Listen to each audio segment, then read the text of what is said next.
Welcome back to Movies TV Mad. You can follow me on Twitter at Movies TV Mad. Welcome to Saturday's edition of the dceu Daily and happy Batman Day. Today we're going to talk about Batman. What makes him so relevant? What's he mean to you? Let me know in the comments down below. And at the end of the show, we're going to talk about the revolving door that is Zack Snyder's Justice League Snyder Cut. As the physical copies sell off the shelves like hotcakes, what does this mean for the Restore the Snyderverse movement? Right, let's talk about Batman. Why is he so relevant? Why is he so popular? Why is he so relatable? Well, he's not Peter Parker. He's not an everyday kid who goes to school. This is a billionaire. But he's not a billionaire from anything that he's done. His parents were very, very wealthy. So I think the first thing is, one of the most interesting things about Bruce Wayne is how he saw his parents murdered in front of him, and how this defines his decisions from that moment onwards. And so I'm not going to pretend that I know every comic book beat of Bruce Wayne's and Batman's story. I don't really know what he does after his parents die. I mean, we've seen it in Batman Begins because I'm more of a live action comic book adaptation man rather than reading the comics. I apologise if I'm kind of a bit of a Philistine and don't know everything. So I don't know what he did in his teenage years. We know he becomes Batman when he's about, what, 25, 30? So I don't know what he really does before then. If you do, please let me know in the comments down below. It's always great to interact with comic book fans who have more knowledge than I do. But let's try and analyse why he's so popular.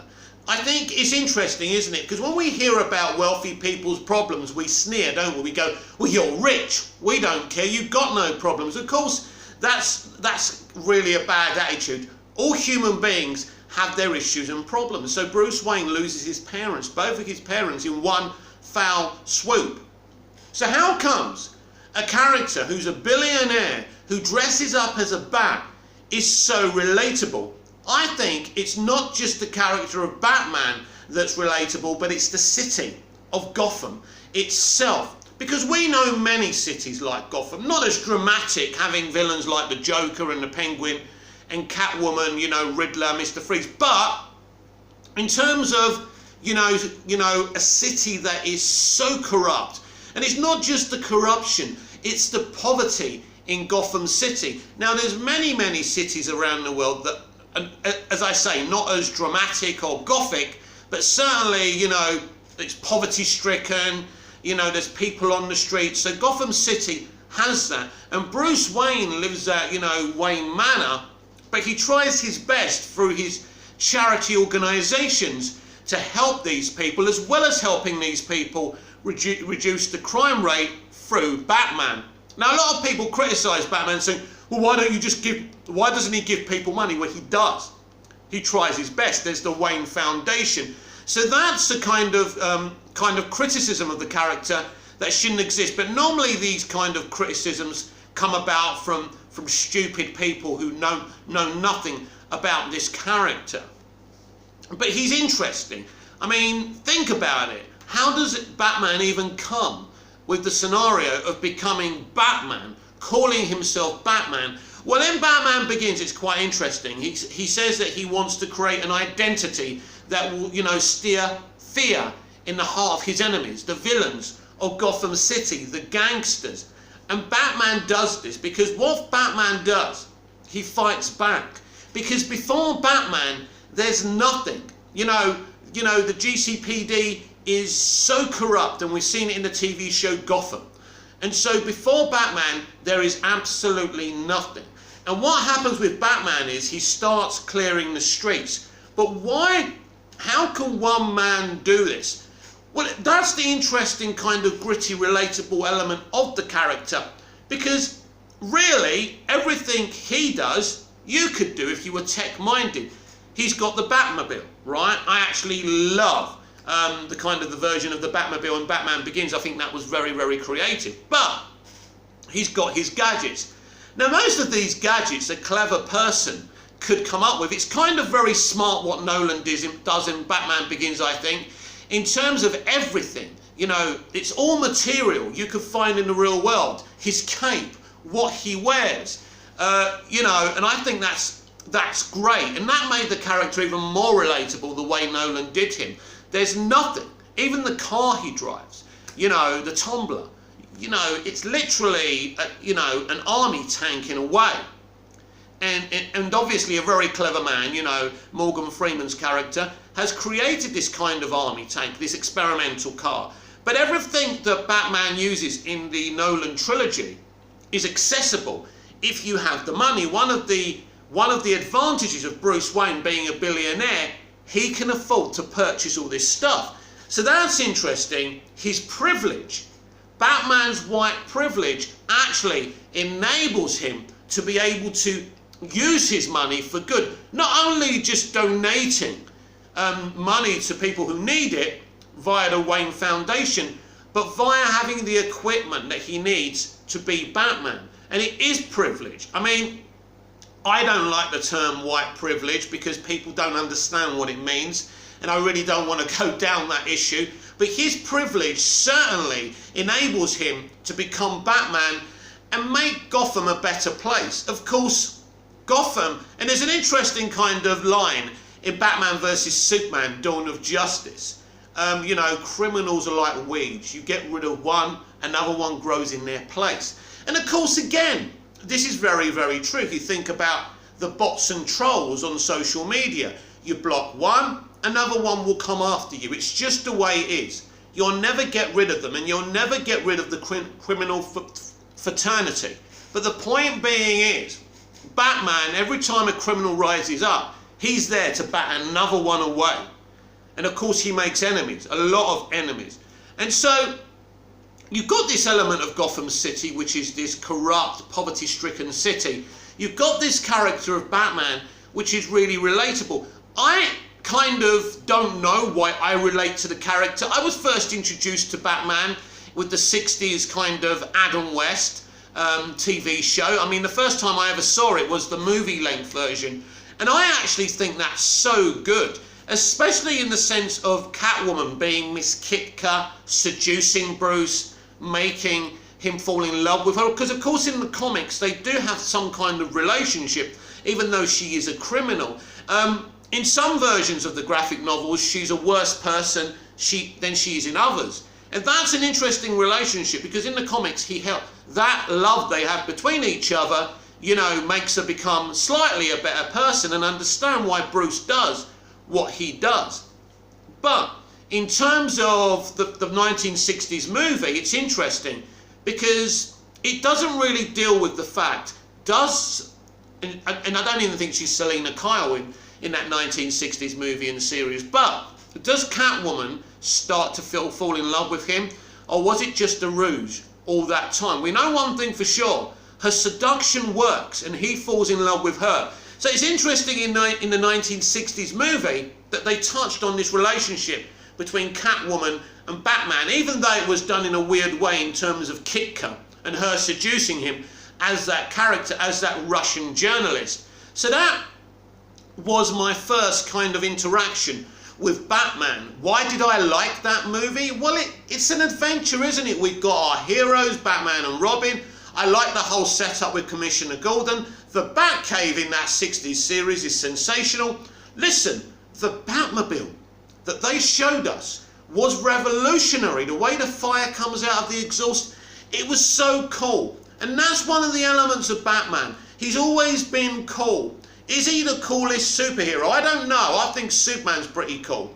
But I think one of the elements that is relatable in terms of Batman is that he's flawed. He gets angry. He can sometimes... Batman doesn't always do the right things. Not just in live action, but in the comics. Now, people tell me he's never killed in the comics. I don't know if that's true or not. I'm not an expert on all the graphic novels. Again, let me know in the comments down below. Now, we know in 2016's Batman vs Superman Dawn of Justice, people were dying because of Batman's action. He does kill some people.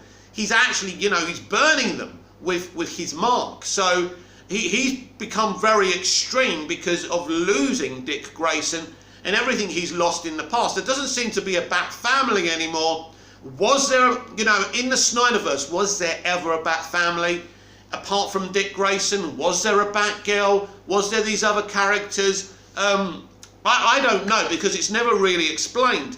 But the way I see Snyder's verse is that I've always seen it. I know it started off as an Earth 1 of the DCEU, but I always saw it as an Elseworld. It's the same I saw in Smallville.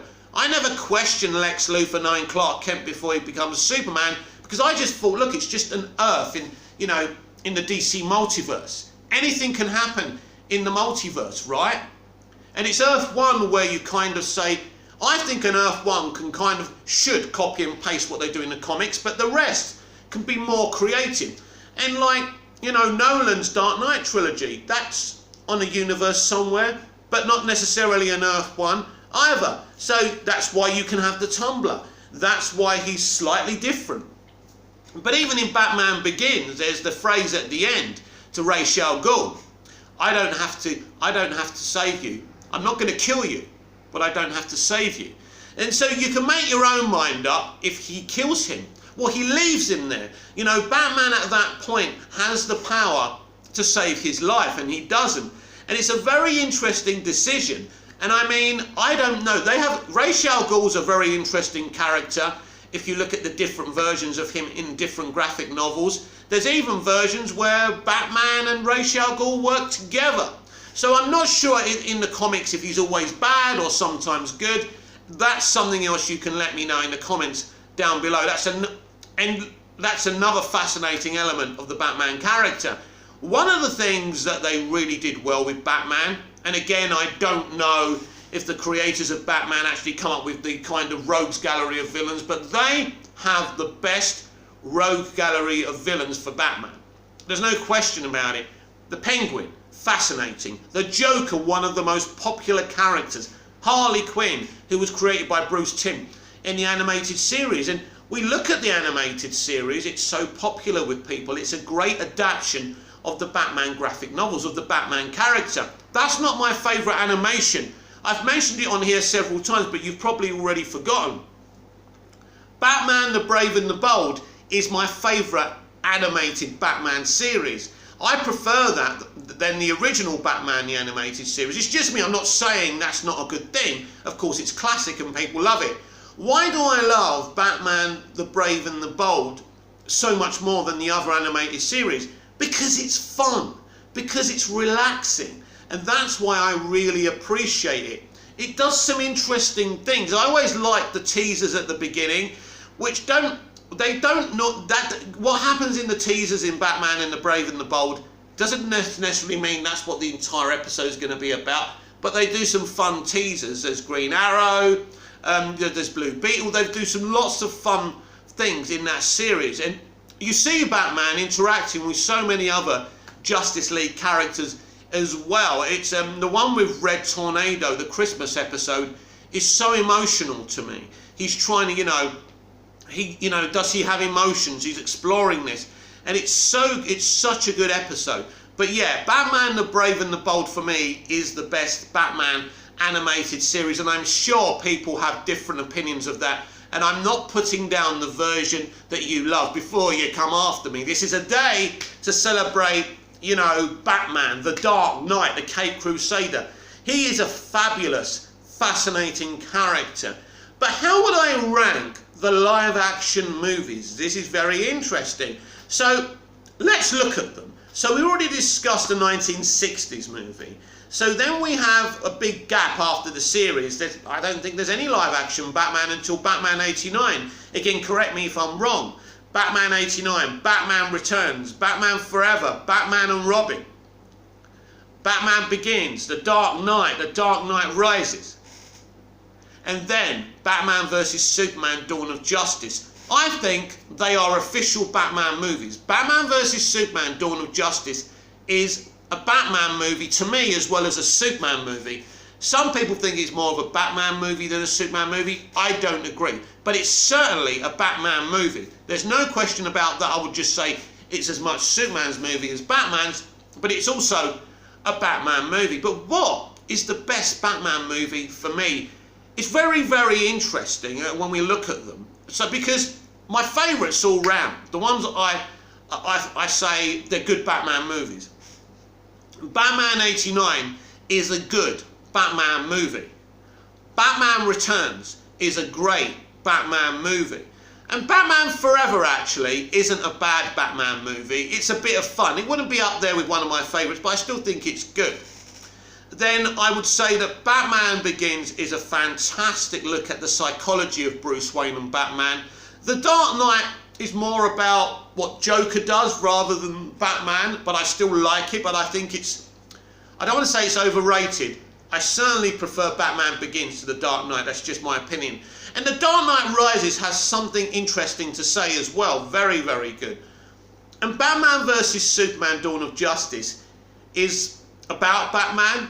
He's in the movie. It's also about what he's been through, his reaction to the world. He's old, he's bitter, and twisted again. It has something very relevant to say no matter what the haters say. And we've got the upcoming The Batman movie as well. But which is my favourite?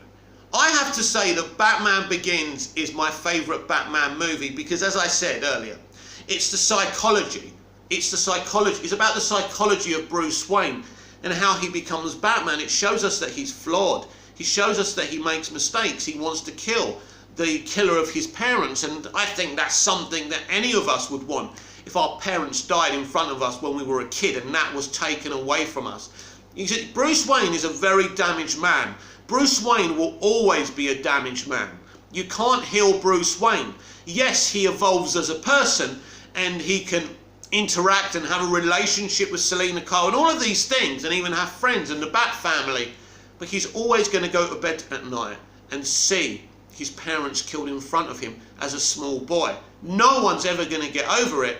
It's just like in the Dexter TV series. And by the way, the characters of Dexter and Batman have a lot of things in common as far as I'm concerned. A lot of people used to compare Dexter and Batman because Dexter is damaged. Dexter has this, I don't know how to say it, this urge to kill people. And he's told just to kill killers. So he gets to carry his dark passenger and kill people because he gets off on killing people, but he just kills bad people. It's a good concept, isn't it? So it's a bit like Batman. Batman's angry because of what happened to his parents. Maybe he would have become one of the rogues gallery if he didn't become Batman. So Dexter's a kind of hero. But we're not here to talk about Dexter, we're here to talk about Batman. So Batman's kind of an interesting character because he's in the shadows, and so you could see him as a villain sometimes. And I think that's covered in BVS. So I really like Batman. I love Batman Begins. I just think it's a great movie. It's the best Batman movie because it's Christian Bale front and centre. Christian Bale is one of the best actors we have in this industry. And what an honour to have him playing this character for 3 movies. But if you want to see great acting, if you want to see Bale front and centre as Bruce Wayne, it's Batman Begins. We see lots of Batman, but we don't see Batman, I don't think, till the second hour, which gives Christian Bale a lot of stage and screen time to perform. The Welsh actor delivers, for me, just as good a performance in Batman Begins as Joaquin Phoenix delivers in Todd Phillips' Joker movie. I actually think Bale's performance in Batman Begins is at least an Oscar nominee. Of course, it never happened. It's that good. And the music by Hans Zimmer and James Newton Howard is on the level. I mean, Hans Zimmer, I was listening to his Dune music. Wow. By the way, don't watch Dune on HBO Max. Go to movie theatres and watch it. Show them that movie theatres are still viable. This is going to be a huge movie. Anyway, this is the DCEU Daily. I'm kind of going on to other subjects. But, so, we got Batman Begins, The Dark Knight, you know, The Dark Knight Rises. They're all great movies. And then we go to Batman vs Superman, Dawn of Justice. This is a very, very controversial, divisive movie. I don't think it should be as divisive as it is, by the way. It's still Batman. He's still the Dark Knight. This is one of the most awesome adaptations in cinema of Batman ever, in my opinion. Ben Affleck is better than I ever thought he would be. I think he's probably better when he's in the cape than he is as Bruce Wayne. I love him as Bruce Wayne, by the way. I don't have any issue as him as Bruce Wayne, but when he's in that cape, there's something in the performance from Affleck that is so compelling. And I've never seen anyone play Batman before be able to perform it that way in the cape and cowl as much as when he's Bruce Wayne. I think it's really, really powerful. I would have to pump for Batman Begins for my favourite movie, but I would say that Batman vs Superman probably would come second, because it's just as a compelling Batman movie, a Batman adaptation, because both Batman Begins and Batman vs Superman Dawn of Justice both do similar things in a way, which is not a bad thing. They tell us they show us the psychological scars of Batman. And I think if you're going to do a Batman story, and I think that Matt Reeves is doing a similar thing, the psychological scars is what Batman's all about. And I think that's what also makes him very popular. But I don't think you can sit here and say, oh yeah, this is why Batman's so popular, or that. Oh, he's relatable because he's an ordinary guy. I don't think you can do that. That's the argument, that Batman's an ordinary guy and Superman's an alien, and no one kind of embraces Superman because he's not, you know, he's not relatable because he's an alien. As a kid, and even now, I relate more to Superman than Batman, even though I love bats. It's because it's that ultimate immigrant thing. He's an illegal immigrant. He comes to another world, and he doesn't try to invade us. He tries to save us because of the pure-heartedness inside of him. I think that's one of the best characters you can ever have, even though in this generation everybody says that that's boring. So I don't think the popularity of Batman can be kind of easily unpackaged and say it's because of that. No. There are many reasons why Batman is so popular. Happy Batman Day, everyone. I'd love to know in the comments down below as well, what Batman media will you be embracing today? Is there a graphic novel series you'll be watching, an animated series, Batman 1960s, the Burton movies, Batman Forever, Batman and Robin, the Dark Knight trilogy, BVS, Zack Snyder's Justice League, because Batman's in that a lot as well? Let me know in the comments down below. But have a great Batman Day. He is one of the best comic book fictional characters of all time. I don't think that Zack Snyder walks on water or anything, and you know my thoughts of what went down between him and the studio. I think both of them are to blame, but I still will never understand the hatred towards Snyder because of what he did with Watchmen, what he did with the DCEU trilogy. Of course, it was always supposed to be more than a trilogy. I don't really understand why people hate Snyder. I don't. I mean, you look at the guy, you see him in interviews. He seems he's got a gentle voice. He's a bit like Matt Reeves, speaks very gently, very passionately. This guy lives and breathes DC. You know, he should be a DC nerd's wet dream, but he's not. Why is that? Let's just get into that. Well, I think the thing is, it's because of the way he sees DC. Obviously, if Batman's killing people, if Superman's breaking Zod's neck, that's somewhat controversial. But never lay the Zod neck break on Snyder's door anyway. That was all on David Goyer. Even Christopher Nolan said that, you know, during the release and build-up of Man of Steel. And Goyer has explained that situation. He wanted to put Superman in a no-win scenario. He decided Superman should kill Zod. I have my opinions of that. I've said before, killing Zod means we can't see him again, which is somewhat disappointing. It never triggered me. And I just think it's a great, shocking moment. It's great to have great, shocking moments. I would say it's as shocking as when Brad Pitt discovers Kevin Spacey has got Gwyneth Paltrow's head in a box. Gwyneth Paltrow plays Brad Pitt's wife, ironically, because they were married in real life as well. And basically, Kevin Spacey plays this serial killer, and basically he's cornered, they've caught him. But it's a bit like Dexter, when you know, he kills the killer, but the killer's already killed his girlfriend Rita, and he goes home to find her in a pool of blood.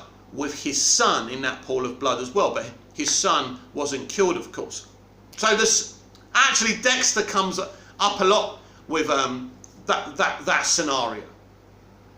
So you've got but I think it's a very similar situation in terms of that, and I think it's as powerful as what we saw in 7, because no one really expects Zod to get his neck broken by Superman, because you're seeing this huge CGI battle, but you don't expect it to end up in the death of Zod. And you think, well, if Zod does die, it's not going to be like that. It's the most brutal way you can kill someone. But what Goya decided to do is put Superman in an uneasy scenario where he's got no choice, because Superman's always going to choose the human race over anyone or anything else, and especially innocent people, whether they're human, Kryptonian or anything. Zod isn't innocent in this situation. His idea from the beginning was to save his race, and that comes from a very pure place, but what he was doing and how he was doing it were wrong, and I think we can all see that. So what Goya says is this guy has to die. There's no other way. Of course, there are other scenarios. You don't have to put Superman in that no-win position, do you? You can have Zod be sucked up by the Phantom Zone like the rest of them, but that doesn't happen. And so you get this great fight between Zod and Superman Superman kills Zod. But that wasn't Zack Snyder's doing.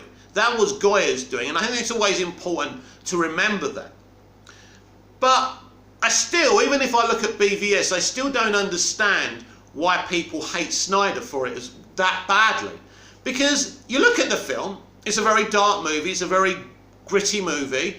It's got some very, very interesting themes facing us today, which I find very interesting. Look, for me, BVS is a great movie.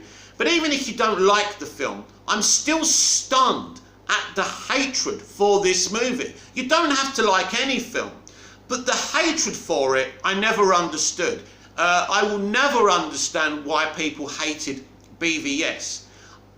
I understand if you don't like it, but the level of hate steered towards Snyder for this movie, I will never ever understand.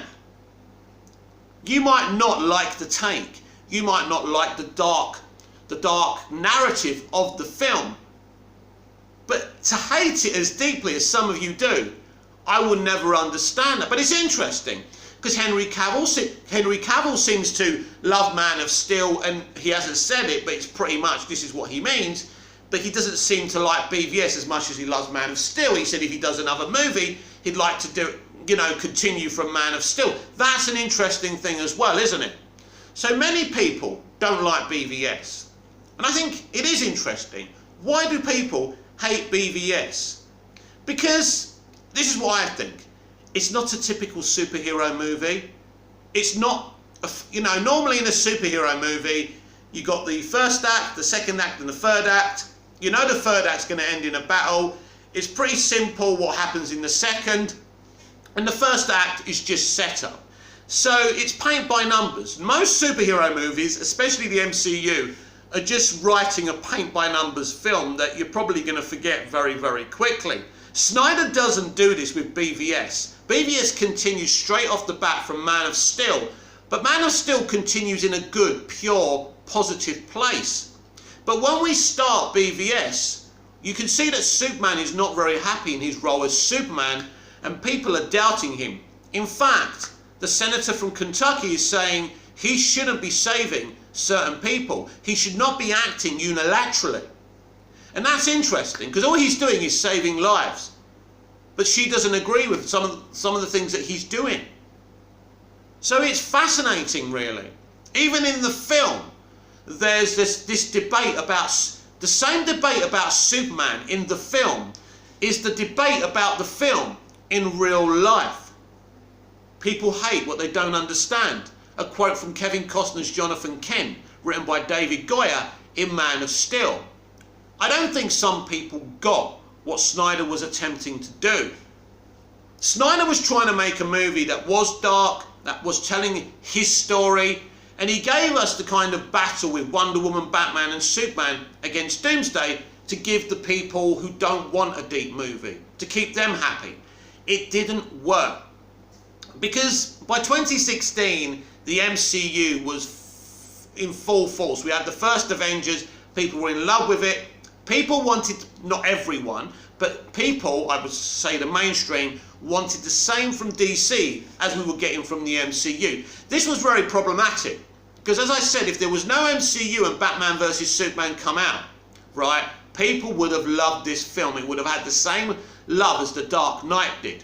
But because the MCU came out, and it was bright, and it was simplistic, right, with not much depth, people didn't want to see a dark, gritty movie. But I'm still shocked how deeply people hated that movie. Because I think it's a work of art. Now, no, nothing made by human hands is perfect, and that film is flawed, like all films are flawed. But I think it's a pretty interesting, unique take on the superhero genre. And if you do hate it, what I would say to you is give it a second look. Now, Zack Snyder's Justice League Snyder Cut was better received than BVS. Well, why? I don't really know. It's just as dark, but obviously Batman is more positive in it, Superman's more positive in it, of what we see of Superman, because we don't see much of him. But it's an interesting film, Zack Snyder's Justice League Snyder Cut. Let me tell you why. Because it's another unique take on the superhero genre. It's not like Avengers or Infinity War. It's made in such a different artistic way. But interestingly, people liked it. I think if there was no Justice League, people would have probably said, oh, well, look, it's just another dark superhero movie. I think people would have been a lot more critical of it if there was no Justice League. Because what did we get when we saw the Snyder Cut? Oh, it's better than Joss Whedon's movie, which it is. Any movie would be better than that. But I still think with the mainstream audience, there would have been the same issues with the Snyder Cut as there was with BVS. Because it's still dark, it's still gritty, but it's a fucking amazing movie. Amazing movie. It looks fantastic, it feels fantastic. The character development, again, it's awesome. I think it's better than any Avengers movie. I love it. I think it's amazing. And now in America, they've released the hard copy, the DVD, the Blu-ray, the 4K, and it's selling like hotcakes. You can't find one on the shelf anymore. Very difficult. They keep on replenishing, but they're running out of stocks. Why is this? I think, ultimately, it's a popular film that people want to have in their collection for years to come. Of course, the Snyder fans are going out in their droves and buying as many copies as possible to make the point, to show discovery. There's nothing wrong with that. But the Snyderverse fandom can't buy as many copies that are being bought. This is a popular movie. People liked this movie. That's why it's selling. And now Warner Brothers are seeing, listen, as far as I'm concerned, AT&T couldn't run a piss up in a brewery. AT&T have no experience of the entertainment industry. They're already reducing the subscriptions for HBO Max because they know after day and date they're going to lose subscribers. The number one mistake with HBO Max, it released a year too soon. Secondly, it should have been Warner Brothers, whatever they called it. WB Warner Brothers should have been in the title. Most of your broader audiences that subscribe to streaming services do not know HBO Max has anything to do with Warner Brothers. And Warner Brothers is a huge seller. It's a popular studio, whatever people think. You've got to have Warner Brothers in its name, and I hope that Warner Discovery remedy this. I'm so happy that AT&T realised they were drowning here and they needed to sell their shares and give it to someone else. And thankfully it's Discovery. I do trust David Zaslav. I think his history is there to be seen, and his CV, and I think he'll do great things. But he's never really worked in a situation like this before. That's the only thing. But fingers crossed, because we can't keep on selling it off all the time. Someone has to grab hold of this wonderful old studio and make it the mammoth, you know, Titanic giant it always was. The dream of the original Warner Brothers is what it's always been. A studio that gives creative integrity and artistic freedom to the director. We've seen it so many times in the past. We've seen it with Christopher Nolan and the Dark Knight trilogy. We're seeing it now with Denis Villeneuve's Dune. And oh, by the way, it's doing great in the box office. Past opening 2 days are doing great. Very rare for movies to do as well as on the second day as on the first day. Sensational. Huge. Can't wait to see this movie. That's the history of Warner Brothers. The history of Warner Brothers isn't bringing someone like Joss Whedon in to colour it up and make a film funny. No. The original Warner Brothers would have allowed Zack Snyder to make his movie. So they've already spoken about that. David Zaslav has already spoken about that. So these sales do give the Snyderverse a chance to be restored. But it's all about David Zaslav now. It's all about Warner Discovery taking over. Forget everything that's going on right now. Forget the people who are in charge. Because I think when Zaslav first comes in, don't expect him to make big announcements or big changes as soon as he comes in. There'll be an opening speech, of course. I think he'll spend 6 months to a year observing the studio and who needs to stay and who needs to go in all departments. So I think the plans that are happening now are still going to happen. But eventually, hopefully, David Zaslav and Warner Discovery will be steered in the right direction. Because I think it's a great studio. And it's been a great studio through my childhood. It really has. And I support it and I stand it. They have made mistakes. But even with the mistakes they made with directors like Denis Villeneuve. Because the one thing they did do wrong, and I will stand here and defend them over day and day, but they shouldn't have come out without telling the creatives what was happening. That was disgusting, because they knew the creatives would fight them in the court of public opinion, of course. That's why they did it without their permission. But they paid them what they were worth, unlike what Disney are doing. That's the differences. It's interesting, though, with Day and Date, that it's only Scarlett Johansson who's, taking them to court. I think what's happened is with Day and Date on Disney, some people were paid what they would have been paid through this theatrical system, and some people like Scarlett weren't paid. Why is that? And so this is a very interesting case, by the way. But thankfully now, COVID slowly but surely will go away, slowly, in the next 6 months or so. Hopefully even before that. We're going to a reduced theatrical window, and Warner Discovery are coming in, and hopefully better days are here for Warner Brothers. We've seen this year, it's not been a great year for Warner Brothers, it hasn't. You've seen their cinematic releases not making much money, being disappointed. Their marketing drives are not very good because AT&T don't know what they're doing. It's as simple as that. Why do you think AT&T all of a sudden sold to Discovery? Because they had to. In fact, AT&T are a clusterfuck, but at least they found good people to sell it to. So I wouldn't say AT&T have been disastrous, but when you don't have any idea about the industry you're buying into, because I think AT&T were very naive. They thought, oh, big studio, ready money, great IPs. But you've got to make the right decisions. It's like with the DCEU, from the very inception of it. You've got to make the right decisions or you're in trouble. This is the DCEU Daily. I'm Mick, your host with the most. Just ask your girlfriends and your wives. I will be back with tomorrow's, Sunday's, all new DCEU Daily. Until then, I will see you again tomorrow. Like, share, subscribe, tickle that little notification bell so you don't miss this perfection. Until tomorrow, have a lovely day, and I'll see you again soon. See you later.